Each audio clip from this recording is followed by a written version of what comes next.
Coming up on Mountain News this morning, state lawmakers convened yesterday to decide important vetoes to override. Plus, new tariffs are causing a scare for automakers and dealerships as most prepare for a jump in price. Dedicated to Eastern and Southern Kentucky, this is WYMT Mountain News this morning. Good morning and a happy Friday to you, Mountain family. I'm Amelia Lee here with you on this March 28th, and the time is now 6:29, which means it's time to check on in with meteorologist Megan Dusmall this morning. And Megan, we've talked about that sunshine in the forecast today, so tell me, what is going on? Well, we're going to be very warm today from the start of the day to the afternoon. Even as we're heading into the overnight hours, we're expecting warm temperatures. Let's take a look at just how much warmer we were from yesterday. 22 degrees warmer at this moment in Williamsburg than yesterday. 26 degrees warmer in Monticello and 23 in Somerset. Those current temperatures are sitting in the 50s with 60 degrees popping out at Somerset, 61, and then 40s, so a little bit chillier, but still warm in the mid 40s for Jonesville, Clintwood, and Grundy. Here's what we're looking at as we're heading into the afternoon. Upper 70s and low 80s. Yes, it's going to be a warm one, looking at partly cloudy skies all day long and slight chances of rain in the morning, maybe a sprinkle or two here. You can see that on satellite and radar, and a little chance as you're heading into the evening as well. But overall, not too bad of a day. Here's a look at that day planner. Seeing those temperatures warming up, hitting a high around 4 o'clock, 5 o'clock, and again, seeing those clouds increase as you're heading throughout the day. Amelia.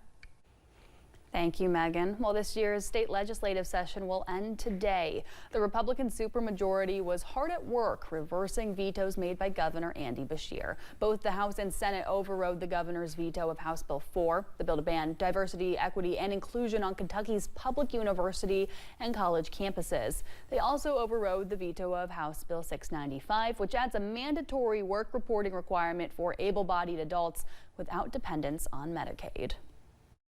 We need to give this a try.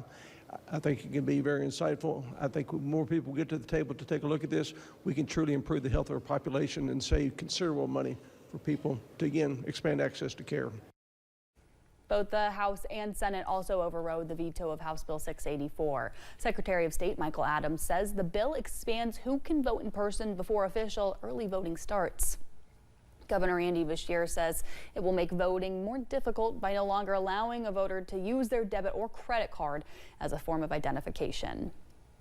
Many other bills were signed into law, including Senate Bill 202. It would ban the sale of any hemp-derived beverage in Kentucky until the summer of 2026. The Republican state senator Julie Rocky Adams is the lead sponsor of the bill. She originally said that a moratorium would give the state more time to study these drinks and put more regulations in place if needed. The Kentucky Senate is remembering a lawmaker who died after a lawnmower incident last year. Senator Johnny Turner represented several eastern Kentucky counties. He died in October after he was injured working outside his home. Yesterday, the Senate passed a memorial resolution and said that part of a highway, Route 221, would be named in his honor. Meanwhile, part of Kentucky Highway 30 in Laurel County is being designated as the Albert Robinson Memorial Highway. The former state senator and representative also died last year. Why it's so special, that's where Johnny grew up, that's where Johnny went to school, and I can't think of anything more fitting that Johnny would like than to be the road named after him.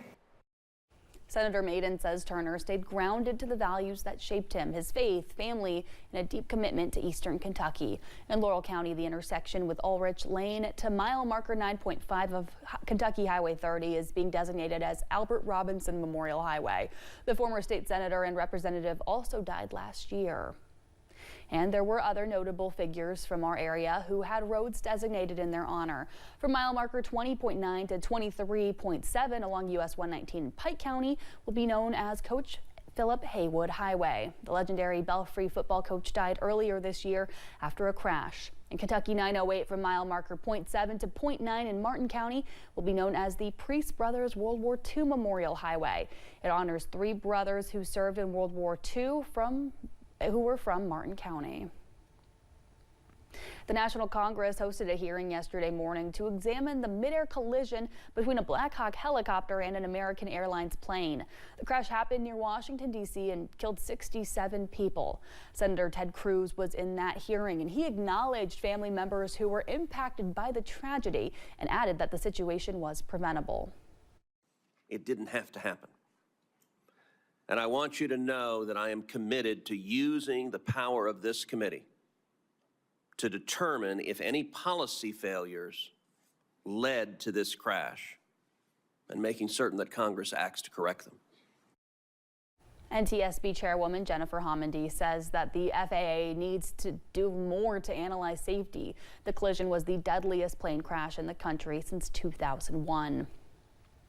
Dozens of organizations throughout Kentucky are getting funding to help in drug prevention treatment and recovery efforts. Goodwill Industries of Kentucky is one of 77 grant recipients selected by the Opioid Abatement Commission to split approximately $20 million.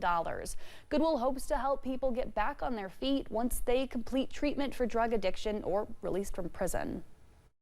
This money passing through the commission is blood money. This is blood money. This is money clawed back from those that brought this crisis and brought this devastation to our Commonwealth. So far, the Opioid Abatement Commission awarded more than $85 million. The fund is about to get a big boost after Coleman announced a settlement with Kroger for $100 million. Some senior citizens could have their entire monthly Social Security check withheld to repay accidental overpayments. Previously, the small group only saw 10% deducted from their checks. The SSA pays benefits to about 70 million Americans each month, totaling $1.6 trillion a year. Officials say fewer than 1% received more than they should. CBS News business analyst Jill Schlesinger says there is something you can do if you're in that small group and can't afford to take the hit. You can actually appeal the decision if you think it's been made an error. And to be clear, the error can be on either side. It could be me, the Social Security recipient, not saying I've got a change in status. Something happened. My check is actually more. To resolve any Social Security related issues, visit ssa.gov and be sure to flag the government if your check is larger than usual. Car dealerships and their customers are already bracing for the impacts of those tariffs here in the Bluegrass. President of Toyota South Richmond, Steve Gates, says his decades of experience led him to believe manufacturers will absorb the price increases from tariffs. This will protect customers' wallets, at least in the beginning. They can't do it indefinitely because it's frighteningly expensive. But I think they'll try to convince the administration that maybe this is not in everyone's best interest. Gates says he encourages politicians to visit with their local car dealerships for a better understanding of how operations work. Well, many people are getting ready for the game, including UK students and alumni. Jill Smith, she's the director of the UK Alumni Association, and she's been cheering on the Cats for more than 20 years. She says through the different coaches the program has experienced, it's gone through its highs and its lows. But with Mark Pope leading the way, Smith believes the fan base has been re-energized. It's been neat to have an alum at the helm, and I think that's something unique for Coach Pope and for our fan base. He certainly wore the jersey. He was a student here, graduated from here, so he understands what it means to be a Kentucky Wildcat. Smith says she believes basketball can foster excitement, and it's evident as the Wildcats' journey through March Madness revamped the alumni and herself. Next year in 2026, Lake Cumberland is set to host the 17th annual High School Fishing World Finals and National Championship on Lake Cumberland. The event will bring in students from 48 states and 2 countries to compete for the top spot. Young anglers will also have the chance to win over $3 million in scholarships. According to the release, the economic impact on Russell County and surrounding communities is expected to be multi-million.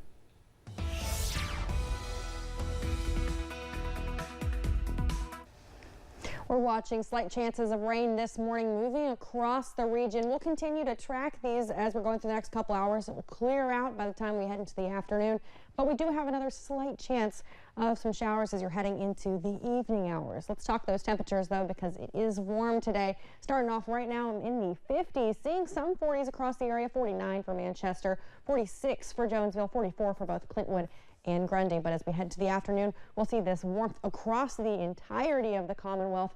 Here in eastern Kentucky, mainly sitting in the upper 70s and low 80s. Let's talk about that bus stop forecast as you're heading off to school. Temperatures will be in the mid-50s, looking at partly cloudy skies and seeing some chances for that rain this morning. By the time you're heading home, though, we're looking again partly cloudy skies with high temperatures in the upper 70s and low 80s.